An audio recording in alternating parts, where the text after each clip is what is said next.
më lehtë e kemi pas të deportojmë në Senat, në Kongres, në State Departament, se sa të deportojmë në Evropë. Nuk po them që shqiptarët në Evropë nuk kanë lënë përshtypje të mira, se fatmirësisht kanë arritur gjenerata të reja dhe janë të integruara në shoqëri, por Evropa, për arsye gjeostrategjike, ka ledhatuar shumë Serbinë dhe po ledhaton ende. Është edhe në kontekst historik, jo? Në kontekst historik dhe për këtë... Gjithmonë ka ndodhur kjo gjë. Më vështirë kemi pas lobimin në Evropë. Ne, sa i përket kësaj anës për të argumentuar, për të faktuar, nuk e kemi pas vështirë se të gjitha kanë qenë në favor tonë, ne me dokumente kemi shku.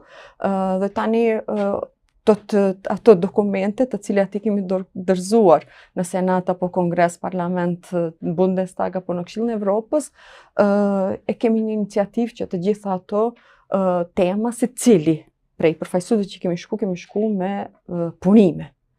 Ato punime tonat me fakte, me argumente, e kemi një iniciativë që duhet edhe t'i botojmë, që ajo edhe të institucionalizohet. Nuk ka qenë problemi për t'i argumentuar, sepse fakte kanë qenë në favor tonin për arsye se shkelja është bërë shumë e madhe, diskriminimi, domethënë me shifra, me dëshmi. Njëjtë po të vinë ambasadorët në Luginë të Preshevës, po edhe në komunë, unë se cilit prej tyre i jap dokumentet të gjitha atyre që i flas me fakte, me argumente, të shtypur në letër ose edhe ja përcjell edhe me email, sepse ashtu është gjendja.